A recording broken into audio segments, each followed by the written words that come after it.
It takes a whole lot of people to keep a Broadway show running, that's for sure. From the actors on stage to the orchestra and the people behind the scenes, whose names you don't see in the playbill. Our man Perry is on the town.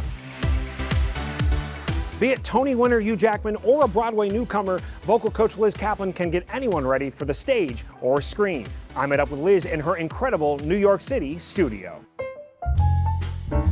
All right, so we are here with Liz Caplan in her studio. I feel like the goosebumps just even being in here looking at all the walls.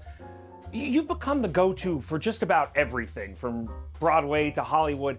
But how did that start? Where did you start? What was the first project? I basically began as a person who was a singer, musician, who played piano. I started playing piano gigs, and people came to see me and hear me sing and say, how are you doing with your voice, what you're doing? I'm really curious as to how you're doing it.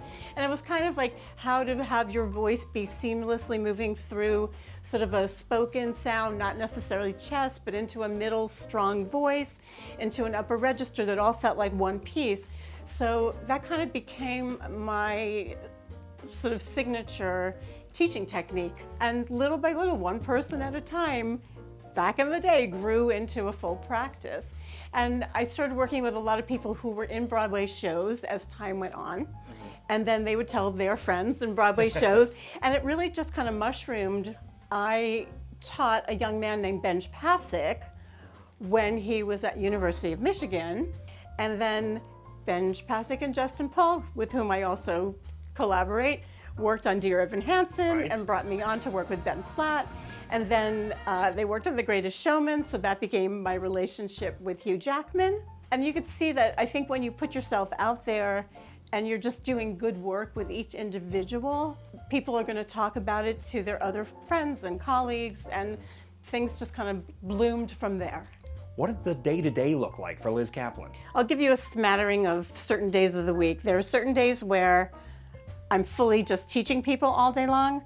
And there are days like I'll give you an example. Last Friday, my day began with a Zoom team meeting of the entire creative team of Cabaret in the UK, because I am working with Cara Delevingne since last summer. And then from there, I literally ran into a car service uptown to go to a reading of, let's just say, a not to be disclosed quite yet, with a very well-known pop R&B artist who wrote a score for a show that one of my students is starring in. Now, I'm a bit of a vocal nerd. When you get in the studio, when you have a lesson, you know, how much of that are you working on technique and how much of that are you coaching specific material? I would say it's a balance, 50-50 of the first thing that we had talked about was when someone comes in, I've never met them before, I always do an intake and I ask lots of questions like, where do you store your tension? Any vocal issues I should know about? How have you been dealing with them in the past? I usually have them sing something for me, so I get a sense of how they're approaching a song. And I coach them on the technique of the song as well as the presentation and the characterization. Now, Liz, I know you have all your secrets, but are there any projects coming up you can kind of share and tell us about that you're very excited about? Well, the one that I absolutely can speak about, I feel so honored. I get to work with Shayna Taub on Suffs, and she sought me out, and she wrote the music and the lyrics and pretty much is the caterer as well of the entire production. She has fully gotten this beautiful story together on her own and basically is going to be the lead performer in it. So she reached out to me to say, help me get through 8 shows a week.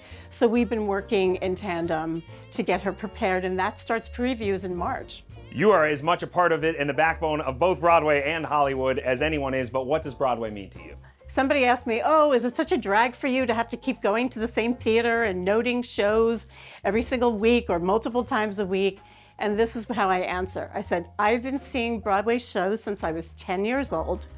And when I find myself walking into a theater that I had been in when I was 10 years old, and I'm working for the company, working for the team, have a place of belonging in that theater, and I know the staff that works there because they see me all the time, I feel like I'm the luckiest person in the world.